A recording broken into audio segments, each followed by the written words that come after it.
There are a number of artifacts found at varying parts of the world, which, due to the immense age of the strata they were discovered within, fly in the face of current paradigms in regards to the chronology of man.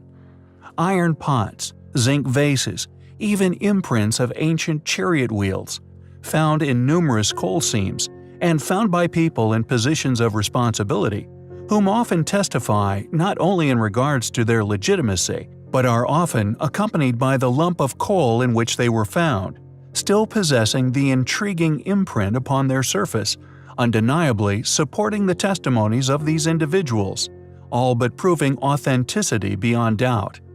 Like that of the iron pot and its accompanying coal block, which was its tomb, carbon dating has indicated that the pot is an astonishing 300 million years old.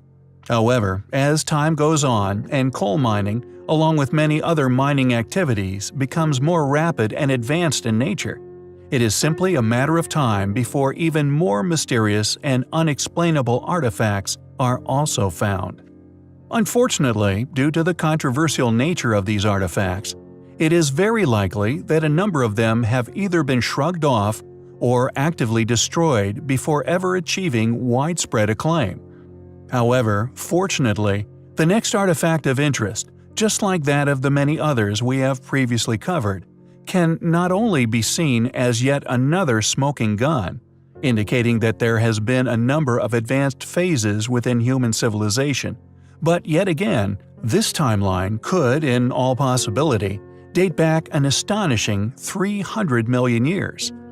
Although modern society has been taught that we are at the height of human accomplishments, many of these techniques we currently claim as our own accomplishments could have been achieved an unimaginably long time ago, far back within Earth's history. Dated to the same age as that of a number of other artifacts, which we have covered in the past, a group of brass doorknobs were once abandoned, eventually finding their way into a coal seam, which has been dated as 300 million year old geology.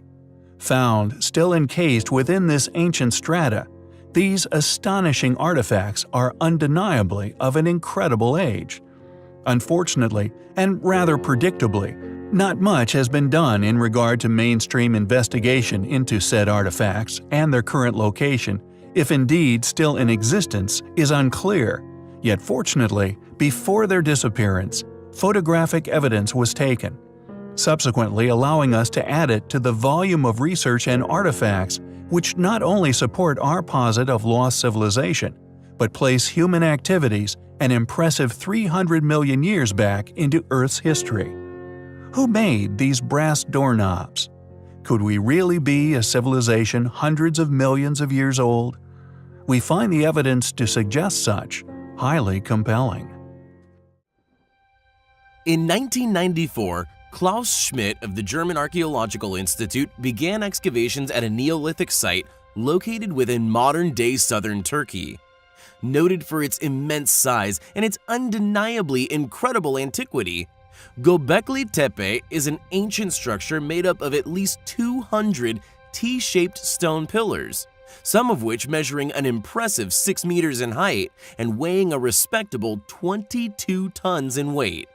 However, although it has been admitted as one of the oldest sites on Earth, undeniably contradicting modern-day paradigms in regards to the claimed dates of modern ancestral migration routes, the pillars are also covered with mysterious symbology, some of which has since been identified in an ancient group who not only share these same symbols within their culture, even to this day, but have since been hypothesized by a number of individual researchers as the possible culprits for the construction of the site itself, dating back to what we feel is a now lost antiquity.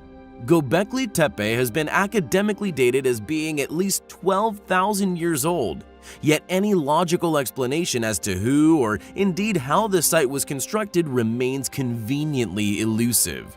Yet regardless of the unanswered questions that many people are still left with, even after academia's explanation, intrigue has seemingly increased since its exception into known site of Earth's antiquities.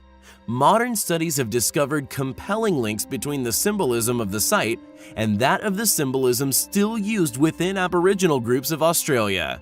famous for their ancient ancestry and their claims of a lost time before history books began, which they now call dream time, it seems that further to these curious beliefs, they also share an ancient language of symbols with the site, whose meanings has unfortunately been lost to the chasm of time. Yet regardless of their lost meaning, the similarities between this mysterious language and that of the symbology carved upon what is claimed as the oldest site on Earth is undeniable.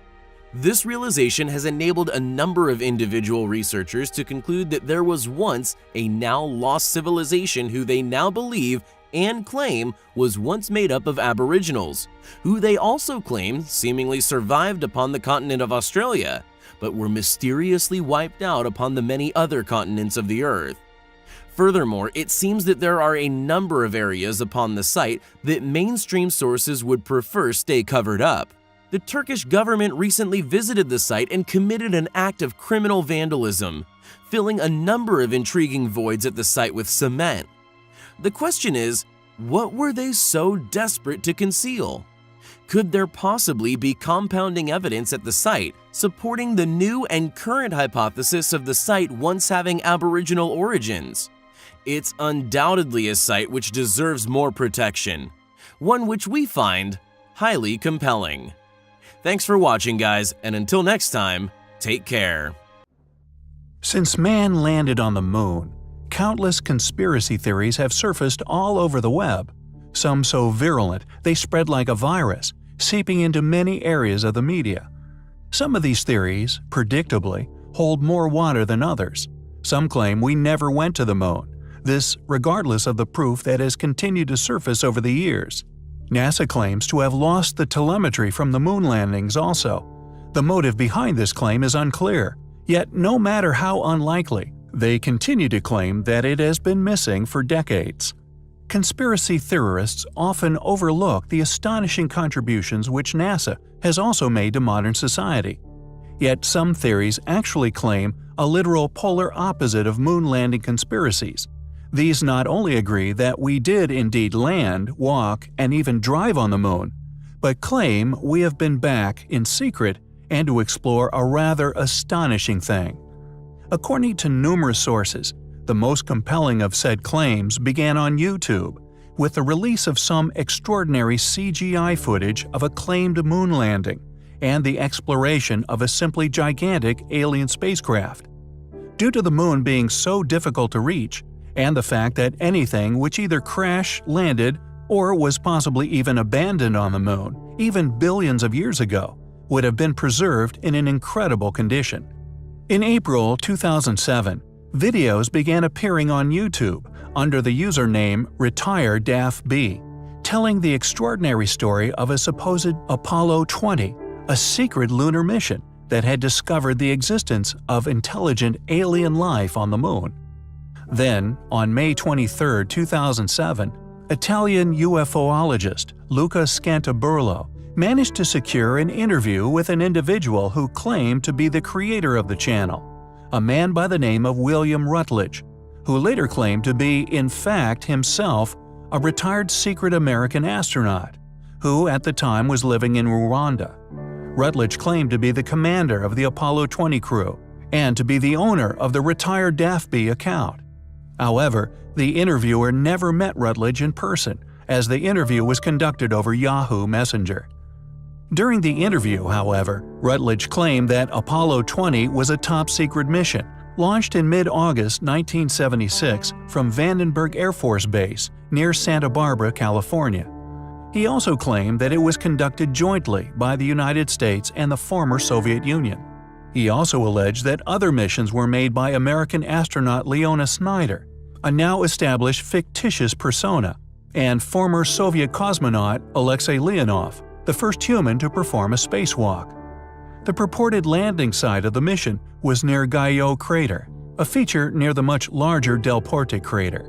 Rutledge said the videos show that he and Leonov discovered the remains of an ancient lunar civilization.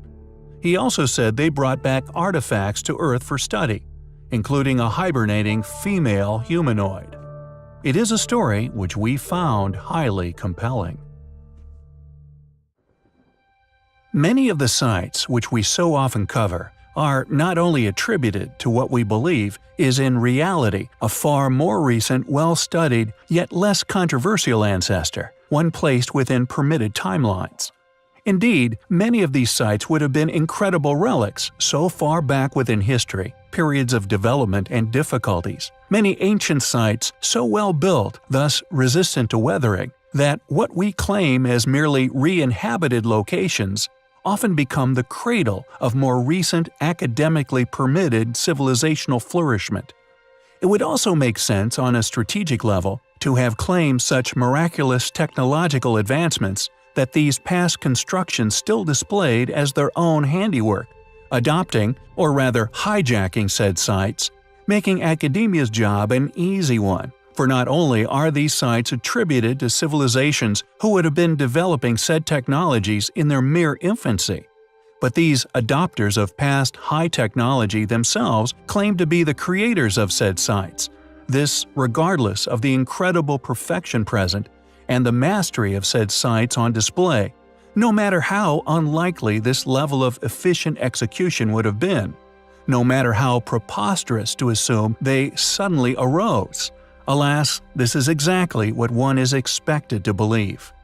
The Royal Mausoleum of Mauritania, for example, located on the road between Cherchell and Algiers in Tempaza Province, Algeria, is an impressive ancient structure, which we have discovered is actually hiding some telltale characteristics indicative of lost technology, and thus lost civilization.